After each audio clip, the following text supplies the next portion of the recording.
August 16 तारिख रे शिक्षक दाबी दिवस महासमारोह रे पालन करा जिवो। विभिन्न शिक्षक संगठन एकत्रित हेबे। एही दिवस रे शिक्षा व्यवस्था तथा छात्र शिक्षक मानकर समस्या को नहीं किछि दाबी उपस्थापन करा जिवो। सेथि मध्य रे अनुदान योग्य स्कूल कॉलेज को अनुदान प्रदान करिबा, राज्य रे समस्त नूतन अनुदान प्राप्त स्कूल कॉलेज को चाकरी सत्तावली सहित सरकारी अनुष्ठान रे परिणत करी पेंशन प्रदान करिबा एवं पूर्ण अनुदान रु वंचित होइथिबा विद्यालय को पूर्ण अनुदान प्रदान करिबा, नूतन पेंशन को बातिल करी पूर्व प्रचलित पुराना पेंशन ओपीएस लागू करिबा, अवसर योग्य सीमा 62 वर्ष को वृद्धि करिबा एवं राज्यर छात्र छात्री मानकु प्रदान करा जाइथिबा मध्याह्न भोजनर मान वृद्धि करिबा आदि प्रमुख दाबी बोली ओडिशा स्कूल कॉलेज शिक्षक और कर्मचारी समन्वय समितिर आवाहक रंजन कुमार दास अगस्ट 9 क्रांति दिवस रे एक सांबादिक सम्मेलन रे प्रकाश करथिले। 1969 मसिहारु शिक्षक मानकर प्रतिष्ठित शिक्षक नेता स्वर्गत अवनी कुमार बराल, कैलाश चंद्र महापात्र एवं बनमाली ब्रह्मचारी नेतृत्व रे ओडिशा रे सबु शिक्षक संगठन मानकु नेई एकजुट करी दाबी उपस्थापन करा जायथिला। सेही दिन ठारू आज पर्यंत शिक्षक माने अगस्ट 16 को सेमानंकर दाबी दिवस रूपे पालन करी आसुछंती। दीर्घ 24 वर्षर अवधि परे नूतन भावे आसीथिबा सरकारक उपरे समस्त वर्गर कर्मचारी मनरे आशा संचार सृष्टि होईछि।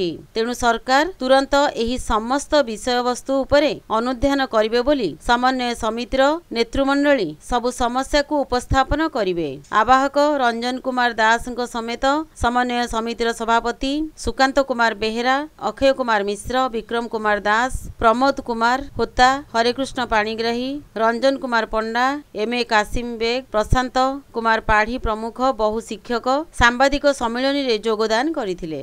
विभूत नायक संपादक पुरी जिला अवस्था आज आम पुरी जिला तरफ जिला कन्वेन्शन कराउछि। गत 9 तारिख क्रांति दिवस आमर राज्य तरफ सांविधानिक सम्मेलन होता एवं राज्यर निर्देश मते राज्य सारा 11 और 12 प्रत्येक जिले में कन्वेन्शन कराउछि। आज आम पुरी जिला तरफ कराइछि।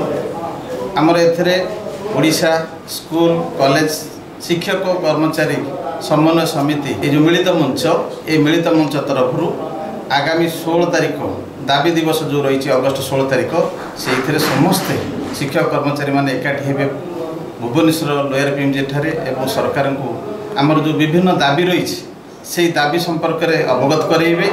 जेमती कि आपणकर 30 वर्ष खटिला परे जो विद्यालय गुड़ाक अनुदान पाई ना नूतन अनुदान प्राप्त स्कूल कॉलेजर शिक्षक अवसर नेला परे सेमानकु पेंशन मिलू नहीं, 60 वर्ष रु 62 वर्ष करवा एवं अन्य विभिन्न दाबी नहीं सेठी सरकार को ए बाबद अवगत करा। हमर प्रथम दाबी रहउची जो माने 30-35 वर्ष धरि काम कले जो शिक्षक भाई भूणी माने सेमाने आज पर्यंत गोटाए टंका भी अनुदान पाउनाती।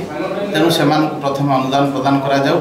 द्वितीय जो स्कूल कॉलेजर जो कर्मचारी माने दीर्घ 30 वर्ष काम कला परे सेमाने गोटे टंका भी पाउना जहाँ अनुदान पाई परवर्ती समय कौन पेंशन व्यवस्था ना चाकरी शर्तावली ना तेणु पेंशन दवा सहित चाकरी शर्तावली दि जाऊ एवं आमे जेहेतु पूर्व नियुक्ति पाइचु आमर नुआ पेंशन को उच्छेद करा जाए, पूर्ण पेंशन प्रदान करा जाऊ, 60 वर्ष रु 62 वर्ष करा जाऊ एवं आम छात्र छात्री मानक जो मध्याह्न भोजन दिखाऊँगी ताहा जो मान होती तार मानर वृद्धि करा ये विभिन्न दाबी नहीं आम आगामी 16 तारिख में सरकार को अवगत करें। 25 ରୁ 30 हजार शिक्षक अति कम से कम एवं आपातत जहाँ आकलन जदि करा सामूहिक भाव में समस्त जोग दिखती प्राय पाखापाखि 50,000 ऊर्ध्व शिक्षक कर्मचारी जोग दे आम आशा रखी।